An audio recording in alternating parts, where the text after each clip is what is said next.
Assalamualaikum warahmatullahi taala wabarakatuh dan selamat pagi.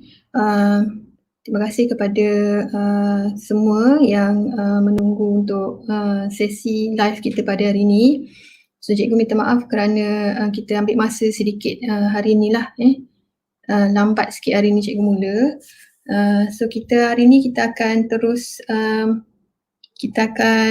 teruskan dengan tajuk yang pertama kita. Tajuk yang pertama kita pada hari ini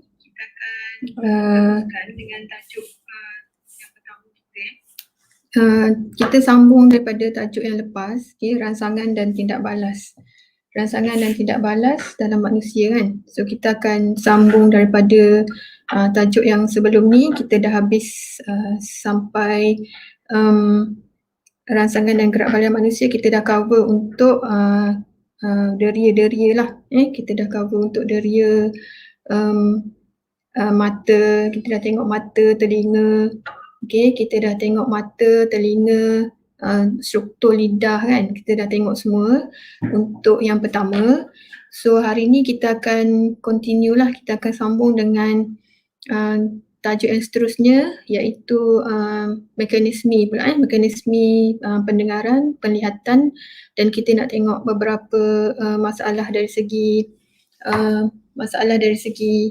kecacatan mata kan, kecacatan mata macam mana. Okey, jadi untuk hari ni kita akan sambunglah dari, kalau dalam muka surat kamu, muka teks kamu, kita hari tu dah habis sehingga muka surat 16 lah kalau kita nak rujuk daripada muka teks. Muka surat 16 untuk struktur kulit. Untuk struktur kulit. Jadi kalau untuk hari ni kita akan sambung dengan mekanisme pendengaran. Mekanisme pendengaran, kemudian mekanisme penglihatan lah. Kita akan lihat untuk mekanisme pendengaran, penglihatan dan seterusnya. So cikgu akan share slide ni untuk kita sama-sama tengok daripada slide lah.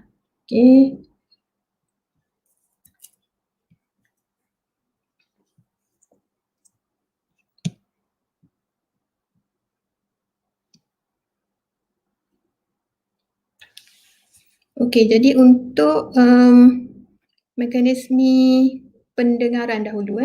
Untuk mekanisme pendengaran, so ini adalah kita punya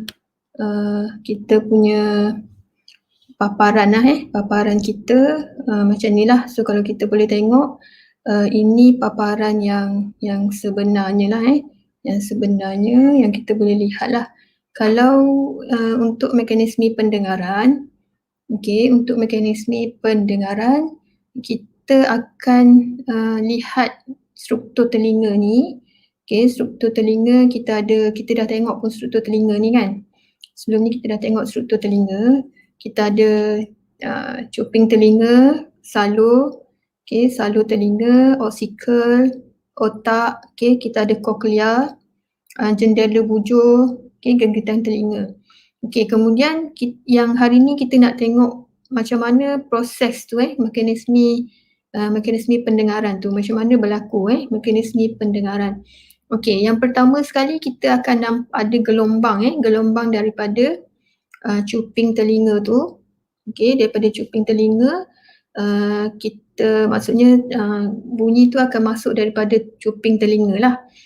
Masuk daripada cuping telinga, kemudian kita akan maksudnya dia akan melalui salur telinga, melalui salur telinga dan sampai ke gegendang telinga.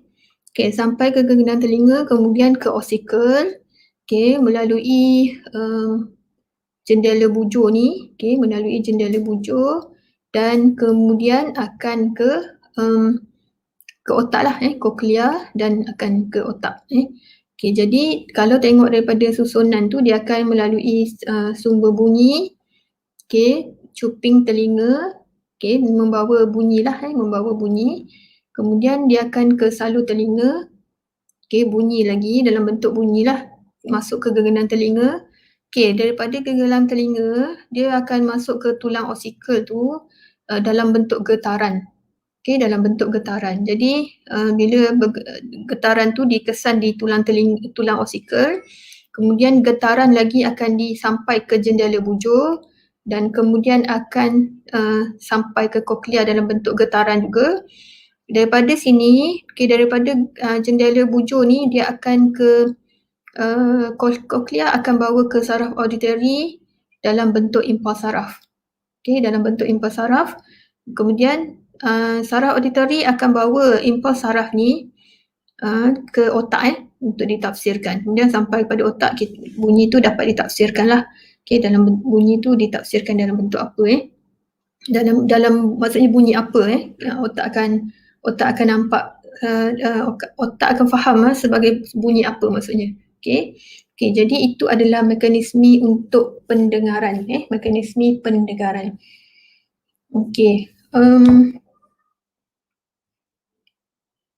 Sel saraf dalam koklia ni dia menukarkan getaran bunyi kepada bentuk impuls saraf.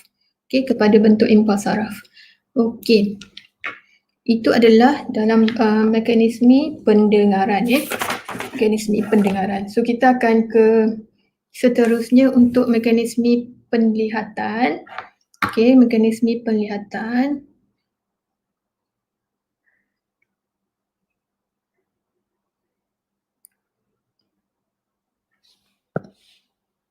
Cikgu ubah paparan ni sebagai paparan yang ini je lah. Bentuk ni kita nak tengok mekanisme penglihatan pula. Untuk mekanisme penglihatan, kita nampak kalau mekanisme penglihatan ni, sinar cahaya dari yang kita nampak ni gambar lah, yang kita dah tengok gambar struktur mata ni kan. Sebelum ni kita dah tengok gambar struktur mata ni. Tapi kita nak tengok macam mana mekanisme penglihatan tu, macam mana otak boleh mengesan image lah, mengesan image apa yang terbentuk kan. Jadi ini gambar rajah sinar lah, yang gambar rajah sinar cahaya, macam mana sinar cahaya tu boleh sampai. Jadi ini adalah, kalau kita lihat ni, ini yang penting di sinilah. Sinar cahaya daripada objek. Ini sinar cahaya daripada objek. Sinar cahaya daripada objek. Jadi sinar cahaya dari objek masuk ke mata melalui kornea. Dia akan jumpa yang pertama sekali ni kat luar ni adalah kornea, lapisan yang paling luar ni. Kemudian dia akan sampai ke gelemer. Yang ini kan, dalam ni. Ini yang warna kuning, cikgu tandakan warna kuning, gelemer ni. Kemudian dia akan sampai ke kanta mata. Kemudian gelemaka, dalam ni, gelemaka ni. Kemudian baru sampai ke retina. Baru sampai ke retina. Kemudian apa yang berlaku ialah sinar cahaya ni akan merangsang fotoreseptor untuk hasilkan impuls saraf. Sampai sinilah. Sampai sini dia akan sinar cahaya merangsang fotoreseptor untuk hasilkan impuls saraf. Kemudian dia akan hantar ke otak. Hantar ke otak. Jadi otak akan tafsirkan impuls saraf yang diterima tadilah. So dia akan tahulah kan apa yang kita nampak tu, kita nampak apalah. Jadi ditafsirkan di situ. So prosesnya ialah proses macam ni lah. Ini proses yang berlaku dalam mekanisme penglihatan penglihatan manusia. Otak akan mentafsirkan impuls tu. Otak akan mentafsirkan impuls saraf tersebut. Tapi imej yang kecil dan dalam keadaan terbalik pada retina akan kelihatan tegak. Dia akan nampak tegak lah. Kita akan nampak macam biasa kan, pada kita tafsirkan tu seperti biasa. Itu adalah mekanisme penglihatan. Penglihatan. Kita pergi kepada yang ketiga. Yang ketiga, untuk yang ketiga ini ialah had deria penglihatan. Had deria penglihatan. Untuk had deria penglihatan, sekejap ya.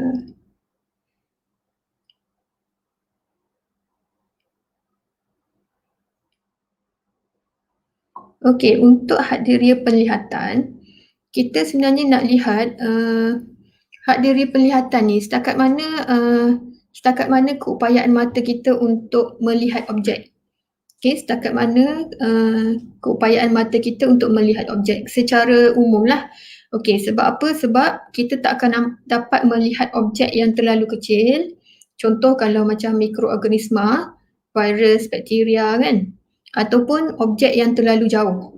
Okay, contoh kalau planet kan, planet Mushtari ke planet Zuhal, planet lah, kita tak boleh tengok pun objek yang terlalu jauh. Okay, jadi ada had dalam deria penglihatan kita. Okay, jadi kalau dalam bahagian had deria penglihatan ni kita bahagikan pada dua lah untuk mudah kamu nak ingat. Okay, yang pertama ialah ilusi optik, yang kedua ialah titik buta. Okay, ilusi optik ni kadang-kadang kita lihat sesuatu, objek yang kita lihat dia berbeza daripada keadaan yang sebenar. Okay, dia berbeza daripada keadaan sebenar. Kenapa berlaku macam tu? Sebab otak tidak dapat mentafsir dengan tepat objek yang kita lihat dengan mata kita. Okay, dia tidak dapat mentafsir dengan tepat objek yang dilihat oleh mata. Okay, tak dapat lihat objek tak dapat lihat. Maksudnya kita tak dapat lihat, kita dapat lihat objek tapi kita nampak dia berbeza daripada keadaan sebenar sebab otak tidak dapat mentafsir dengan tepat objek yang dilihat oleh mata kita. Okey, yang kedua ialah titik buta. Okey, yang kedua ialah titik buta, bahagian pada retina yang tidak peka cahaya kan. Bahagian pada retina yang tidak peka cahaya kerana tiada fotoreseptor pada bahagian situ. Okey, sebab kita faham bahagian yang ada fotoreseptor saja yang boleh mengesan cahaya kan, dia peka cahaya.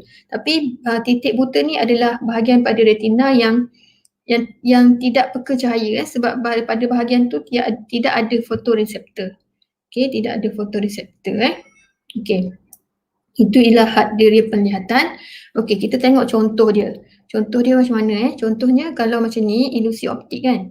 Okey, ilusi optik ni yang pertama, kita tengok yang pertama dulu. Okey, yang pertama yang ini.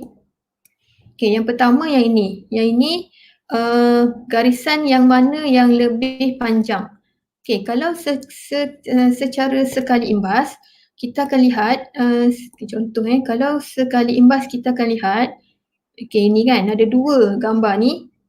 Okey, P dengan X, P dengan Q, R dengan S kan. Sekali imbas kita akan nampak garisan PQ ni lebih panjang kan daripada RS. Okey, garisan yang mana lebih panjang? Kita akan nampak secara sekali imbas PQ tu lebih panjang kan? Kita akan nampak PQ lebih panjang daripada RS. Kan, ini yang kita kata sebagai ilusi optik. Okey, ini yang kita kata sebagai ilusi optik. Maksudnya mata kita mengesan secara sekali imbas, kita kesan garisan tu lebih panjang daripada garisan PQ, lebih panjang daripada garisan RS. Okey, sebenarnya dia adalah sama panjang kan? Dia adalah sama panjang. Tapi disebabkan oleh ilusi optik, kita nampak garisan PQ lebih panjang daripada garisan RS. Okey, ini adalah dua contoh untuk kita nak terangkan ilusi optik Okey, ini dua contoh lah, contoh untuk kita nak terangkan.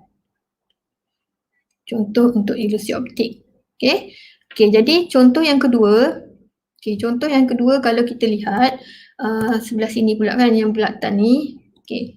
Okey, yang bulatan ni, contoh yang bulatan pula. Ini satu dengan yang ni pula. Okey. Ini X dengan Y. Okey, kita tengok X dan Y. Okey, X dan Y kan. Kalau kita tengok dia macam seolah-olah macam bila kita pertama kali tengok kan. Pertama kali kita tengok, kita akan nampak seolah-olah pada X ni, okey, pada X, bulatan yang ini kan, kita akan nampak dia lain-lain kan. Okey, sebenarnya dia kata tumpuk bulatan di tengah yang manakah lebih besar. Okey, sekali imbas kita akan rasa macam yang ini lebih besar kan. Tapi sebenarnya dia adalah sama besar. Kan? Sebenarnya sama besar pun. Kan yang ini kan, yang ini. Sama besar kan. Yang ini sebab kita dipengaruhi oleh ilusi optik yang menunjukkan kita nak kata bahawa Y itu lebih besar sebab kita fokus kepada titik yang di luar ni. Okay, bukan titik yang di dalam. Sebenarnya dia nak tengok bulatan tengah, tumpuk bulatan di tengah. Kan, jadi tumpuk bulatan tengah ni sebenarnya sama je. Kan, dia sama.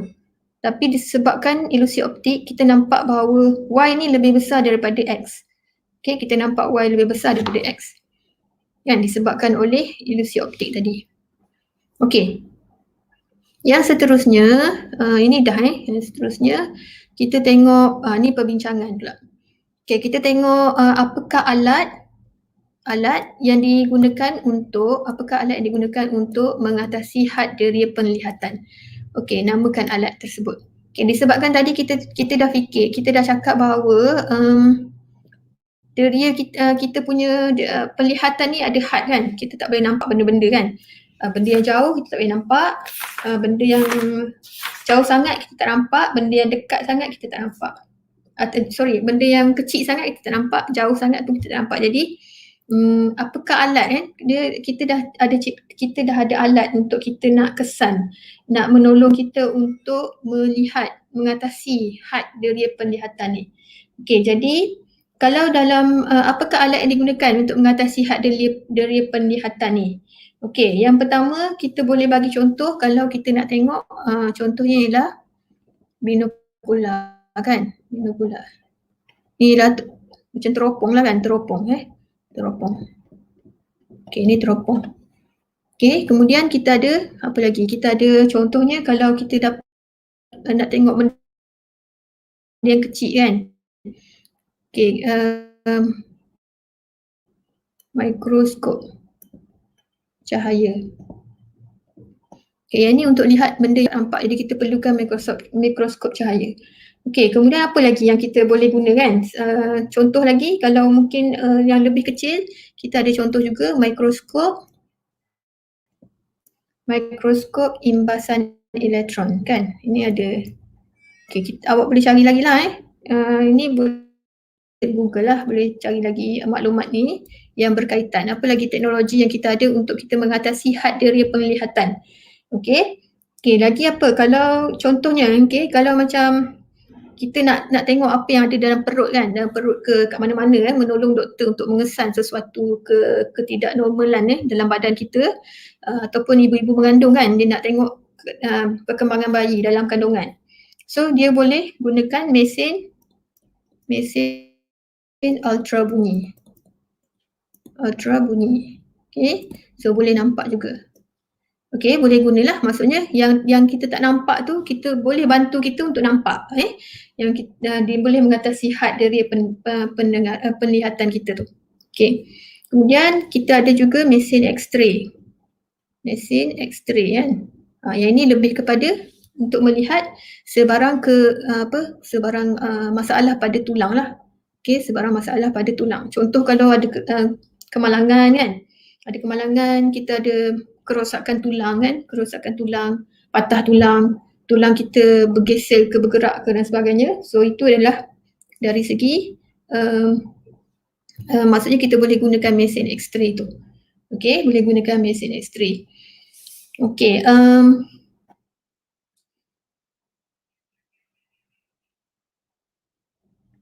okay, kalau ada soalan boleh tanya cikgu pada ruangan chat. Boleh type pada ruangan chat Okay, cikgu tulis kejap ni.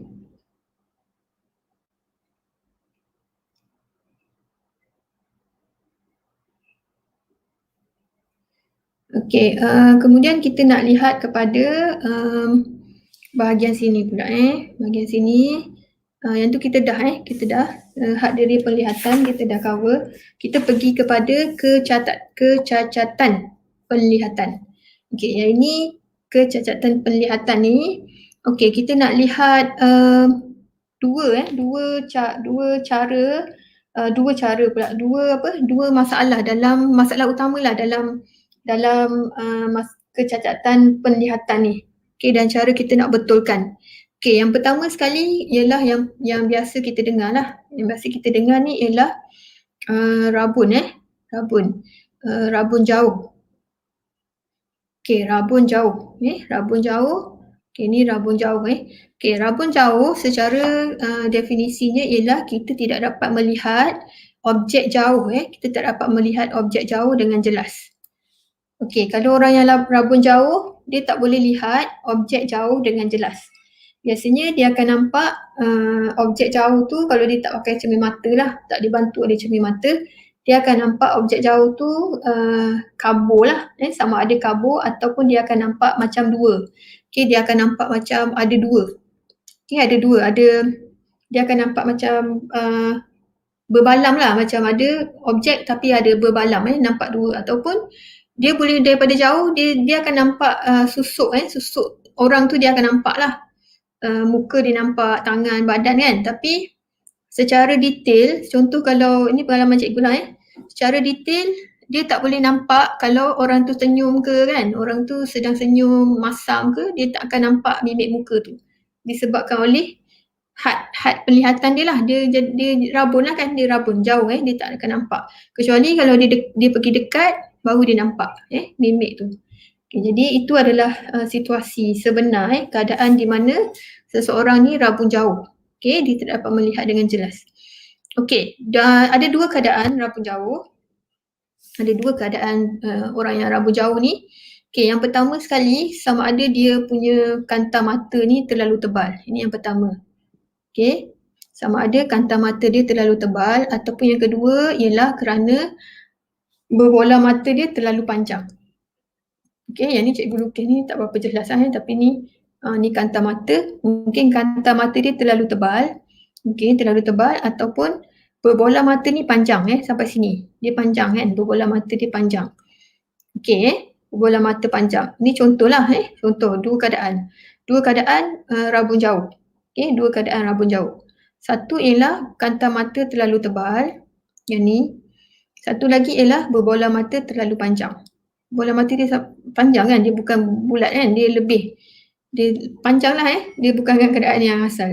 Okay, jadi dua keadaan ni, jadi bila berlaku macam ni, apa yang berlaku ialah image ni dia terbentuk di hadapan retina. Kan ni retina sepatutnya dekat sini kan, tapi dia dikesan di hadapan retina, depan. Kat sini kan. Okay, dia kesan kat situ. Jadi sebab itulah berlakunya rabun jauh lah. Okay, jadi dia kena betulkan lah supaya image tu, image terbentuk pada retina. Dia bukan di hadapan retina. Okay. Jadi untuk mengatasi masalah, untuk membetulkan kecacatan penglihatan ni, untuk rabun jauh ni, kita perlukan kanta cekung. Okay, kita perlukan kanta cekung. Jadi kena ingatlah untuk rabun jauh, kita perlu kanta cekung.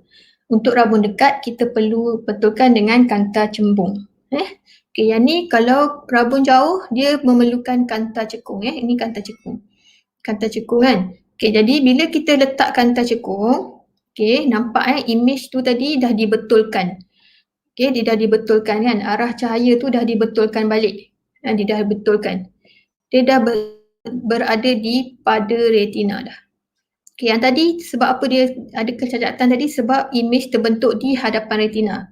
Okay, sebab image terbentuk di hadapan retina. Jadi yang ni kita betulkan dengan cara kita letakkan kanta cekung supaya image terbentuk pada retina. Okay, image terbentuk pada retina. Dia betulkan. Okay, dia betulkan balik lah. Dia betulkan balik. Dengan adanya, dengan tambahan ini, okay, kita dah tambah kanta ni, dia akan betulkan. Okay, dan dia akan terbentuk pada retina semula. Jadi bila dah pakai cermin mata dengan kanta cekung, maksudnya seseorang tu dah boleh tengok image dengan betul lah, dengan baik lah. Kalau dia buka je sepet mata, dia tak nampak lagi kan. Jadi kalau dia pakai, baru dia nampak. Okay, baru dia nampak kat mana tu kan. Baru dia, betul lah, baru nampak lah dengan jelas objek yang dilihat Okay, kalau macam ni pun samalah dalam keadaan berbola mata terlalu panjang. Okay, bila kita letakkan kanta cekung, dia akan betulkan semula dan image terbentuk pada retina. Okay, dia tak ada jadi macam ni kan. Okay, dia akan terbentuk pada retina yang belakang. Okay, dia akan terbentuk pada retina ni. Okay, itu untuk rabun jauh. Kita tengok lagi untuk rabun dekat. Okay, ini keadaan untuk rabun dekat. Tadi rabun jauh. Okey, tadi ni rabun jauh, ni rabun dekat Okey, ni rabun dekat. Tengok rabun dekat. Okey, rabun dekat secara definisi seseorang itu tidak dapat melihat objek dekat dengan jelas. Okey, dia tak dapat melihat objek dekat dengan jelas. Okey, sama seperti tadi kita ada dua keadaan di mana satunya lah kanta mata terlalu nipis. Ni keadaan dia, dua keadaan. Okey, dua keadaan, satu kanta mata terlalu nipis. Kanta mata yang ni lah kanta mata dia tadi kalau rabun jauh, kanta mata dia tebal. Okey, bila rabun dekat, ini perbezaan yang kita dapat lihat lah bila rabun dekat, keadaan kanta mata dia terlalu nipis, jadi image yang terbentuk tadi di belakang retina. Kalau rabun jauh tadi, dia image terbentuk di hadapan retina.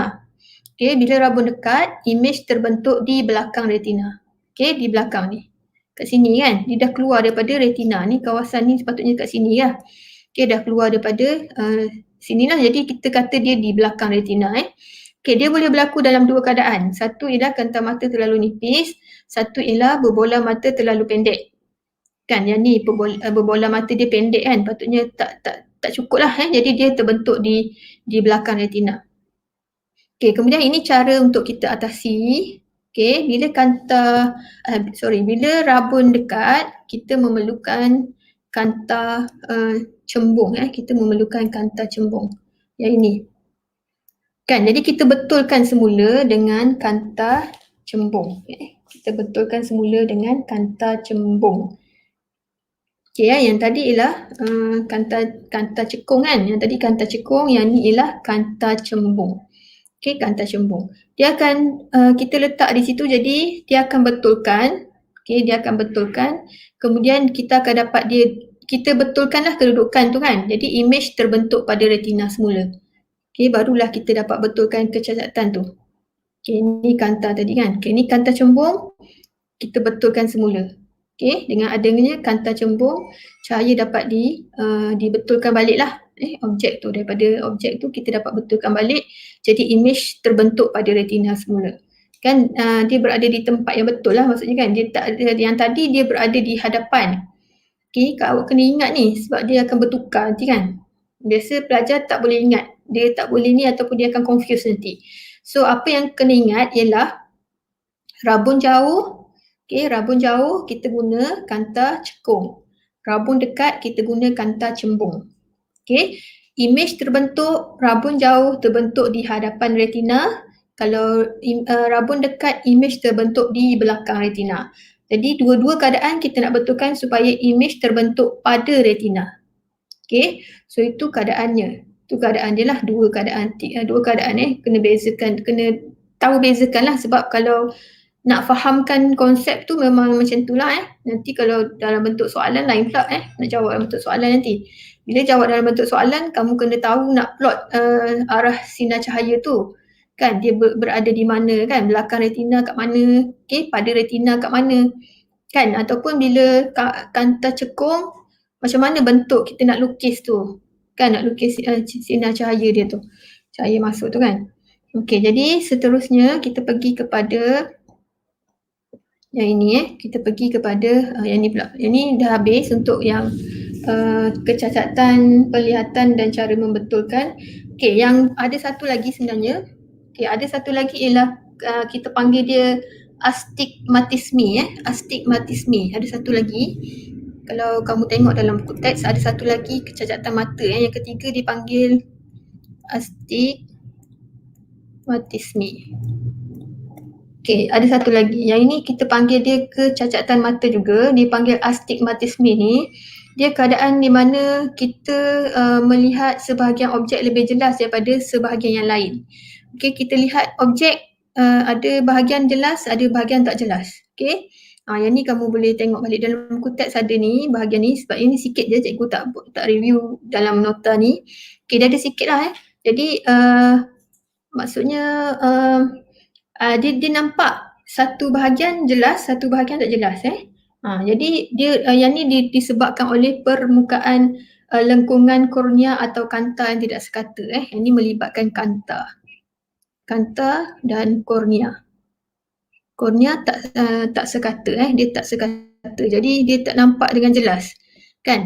Jadi untuk astigmatisme ni dia dapat dibetulkan dengan menggunakan kanta silinder. So ada 3 lah dalam kecacatan penglihatan ni ada 3 lah sebenarnya.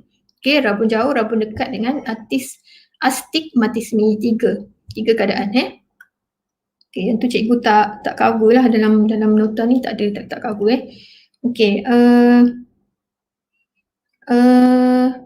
kita tengok had deria pendengaran. Okey, had deria pendengaran pula. Okey, had deria pendengaran, kita tengok apa had deria pendengaran had deria pendengaran ialah apa? Had keupayaan telinga untuk mendengar bunyi. Sama juga seperti had deria penglihatan tadi, di mana kita ada had lah, kita tak boleh tengok benda yang jauh, tak boleh tengok benda yang dekat lah. Kita tak boleh tengok benda yang jauh, benda yang dekat. Jadi kalau had deria pendengaran, kita sama juga ialah had keupayaan telinga untuk mendengar bunyi. Okey, jadi kalau kita manusia biasa ni, kita dapat mendengar bunyi yang berfrekuensi antara ni sahaja kan. Antara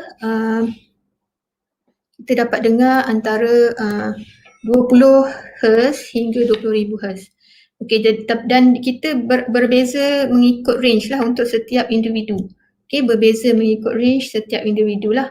Kalau ada orang boleh tahan kan sampai berapa Hz, ada orang tak boleh tahan sampai berapa Hz, atau dia tak boleh dengar sampai tahap mana dia tak boleh dengar Okey, jadi faktanya ialah bila meningkat usia, julat pendengaran kita ni akan menjadi semakin kecil. Jadi setakat mana sahaja kita boleh dengar kan. Sebab apa? Sebab semakin meningkat usia, kegendang telinga kita akan menjadi semakin kurang kenyal. Jadi bila kurang kekenyalan tu, kita akan dapat kuranglah dapat dengar kita dapat kurang dengar berapa had tu kita tak boleh dengar lagi dah. Sebab itulah bila kita tengok orang tua-tua kan, dia tak boleh dengar dah, dia jadi tak berapa dengar lah kan. Bila dah tua, makin tua, kita cakap tak dengar, kena kuatkan suara mungkin baru dia boleh dengar sebab dia dah sampai kepada gegendang telinga tu dah jadi kurang kenyal. Okey, macam mana kita nak atasi had deria pendengaran? Okey, yang pertama sekali kita guna stetoskop, yang kedua kita guna pembesar suara. Okey, yang pertama guna stetoskop, yang kedua kita boleh guna pembesar suara. So ada 2 lah. Stetoskop kita boleh untuk dengar kan, denyutan jantung kan, kita boleh dengar, doktor guna stetoskop tu. Ataupun pembesar suara, suara yang slow kita nak kuatkan. Okey, suara yang perlahan lah kita nak kuatkan kan. So kita gunakan pembesar suara. Okey. So yang last ni untuk hari ni, so sekejap je ni, yang last untuk hari ni kita nak tengok kecacatan pendengaran kecacatan pendengaran. Yang tadi yang tadi ialah had deria pendengaran kan. So tadi kita tengok pula kecacatan pendengaran. Tadi yang mata kita dah tengok. Okey, yang ni untuk telinga. Okey, deria pendengaran ni kita kata ada kecacatan tu bila kita tidak boleh berfungsi lah dengan sempurna tak boleh berfungsi dengan sempurna. Dia ada masalah lah.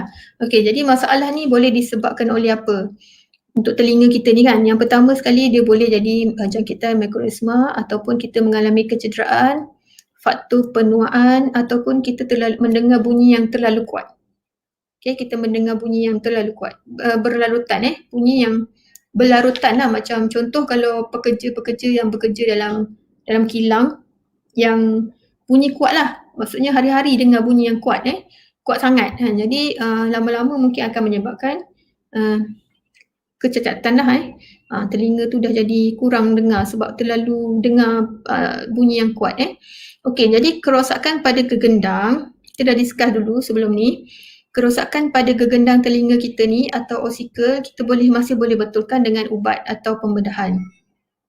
Okey, sebab gegendang kan, bahagian gegendang telinga atau osikel, dia kata kita masih boleh betul dengan kita ada peluang lah untuk betulkan dengan ubat atau pembedahan. Tapi kalau kerosakan pada telinga dalam, maksudnya lebih sukarlah untuk kita nak dibetulkan sebab bahagian dalam kan, bahagian di telinga yang dalam tu, contohnya dia bagi koklia tu, dia lebih susah untuk dibetulkan. Tapi kalau untuk koklia tu dia masih boleh buat dengan kita letakkan implan koklia kita boleh buat implan lah. Tu dari segi perubatan tu lain nanti kita boleh betulkan lagi, dapat dibetulkan dengan menggunakan implan koklia. Okey, tapi kalau saraf auditori kita rosak, maksudnya memang tak ada tempat, kita tak boleh nak betulkan lah. Dari segi perubatan atau pembedahan tak boleh ubah lah. Sebab saraf tu dah melibatkan kepada bahagian yang paling dalam lagi lah, nak sebelum sampai ke otak dah. Okey, kalau kita lihat memang ada perkembangan lah dari segi kemajuan alat bantuan pendengaran kan. Kalau kamu tengok ada setengah individu dia pakai alat pada telinga kan, untuk kalau dia tak dengar tu dia boleh pakai alat pada telinga. Dan kalau kita tengok ada banyak perkembangan lah, maksudnya alat tu daripada besar kan, nampak pakai kat telinga, dia dah jadi makin kecil, dia letak kat telinga, jadi orang tak perasan pun dia pakai alat tu. So alat tu akan membantu dia untuk mendengar dengan lebih baik lah, mengatasi masalah dia untuk tak dengar tu kan. Okey, cikgu rasa kita dah habis sampai situ. Untuk tajuk yang ni lah, yang tajuk yang rangsangan dan gerak balas dalam manusia, kita dah habis. Okey, kita dah habis untuk rangsangan dan gerak balas dalam manusia. So untuk tajuk next ni kita akan pergi kepada rangsangan dan gerak balas dalam tumbuhan pula. Okey, dalam tumbuhan pula. Jadi praktis formatif.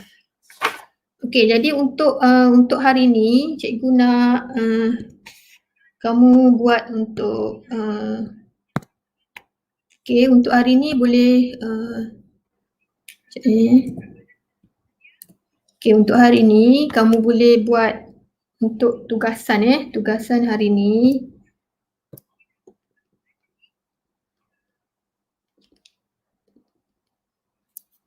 Tugasan cikgu nak suruh buat, awak boleh buat praktis formatif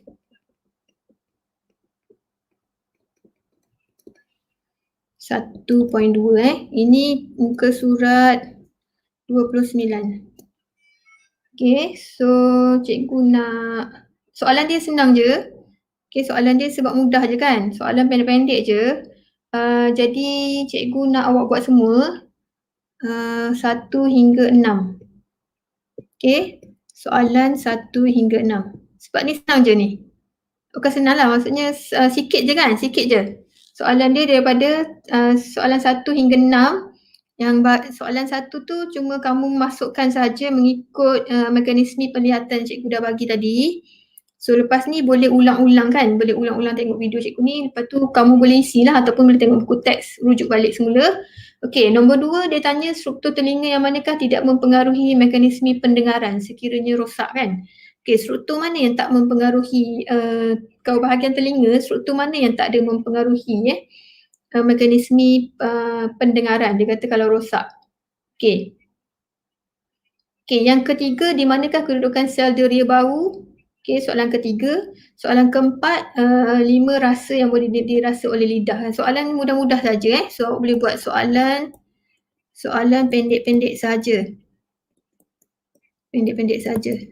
Okey, so berarti buku teks So ni dalam buku teks.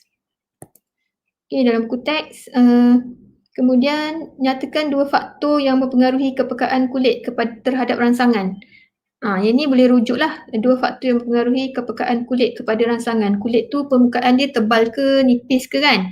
Kalau kulit tu bahagian kulit yang tebal, jadi bila kita ada sentuhan, kita kurang sikit nak rasa kan. Kurang rasa sikit. Tapi kalau bahagian kulit yang nipis, kita akan cepat terasa. Kita akan cepat terasa tu. Kalau ada sebarang rangsangan pada kulit lah. Okey, kemudian soalan 6A tu, nyatakan jenis rangsangan yang dapat dikesan oleh lidah. Yang tadi itulah kan, apa rangsangan tu, rasa tu kan. Okey, ada berapa jenis tadi? 5 jenis kan. Okey, bagaimana rangsangan di soalan 6A dapat dikesan oleh lidah? Okay, macam mana kita kena terangkan lah soalan 6B awak kena terangkan. 6B kena terangkan. Okey, perlu terangkan. Perlu terangkan macam mana Perlu terangkan macam mana. Okey, jadi itu saja. Kalau boleh ini untuk sesi hari ini cikgu rasa sampai sini saja. Okey. So sesi tak lama lah kan, tak lama. Okay, sesi kita untuk hari ni tak lama lah. So cikgu rasa sampai sini saja dahulu. Untuk hari ni, kita akan sambung semula lah. Nanti kita akan sambung semula. Kita akan sambung semula nanti. Untuk nanti tajuk next nanti kita akan pergi kepada rangsangan dan gerak balas dalam tumbuhan. So yang manusia dah habis lah, dah habis untuk hari ni. Dan pergi kepada rangsangan dan gerak balas dalam tumbuhan pula. Okay, so itu saja, cikgu rasa itu saja untuk hari ni. Jangan lupa tadi latihan tadi, praktis formatif 1.2 muka surat 29. Awak buat dulu soalan 1 hingga 6 lah. Soalan ni pendek-pendek je. Boleh buat, lepas tu boleh snap pada cikgu lah macam biasa. Okay, nanti selanjutnya cikgu akan bagi dalam Telegram group kita lah. Okay, jadi cikgu ucapkan terima kasih kepada yang menonton lah hari ni. Walaupun tak ramai juga yang join ni pagi ni, tapi sepatutnya cikgu nak bagi semualah, ramai-ramai kan kelas kamu ni. Okay, O, M dan AS. Okay, nanti tak apa, nanti kalau tak faham pun boleh cuba buat lagi. Okay, boleh cuba buat lagi. Terima kasih kepada yang join untuk sesi live untuk hari ni lah. Okay, nanti kamu boleh ulang-ulang lagi lah. Cikgu akan kekalkan link tu di sini. Kamu akan boleh ulang-ulang nak tengok kan. Kalau tak faham boleh ulang-ulang tengok lah. Okay, jadi itu saja. Terima kasih pada yang menonton. Okay, Assalamualaikum warahmatullahi wabarakatuh.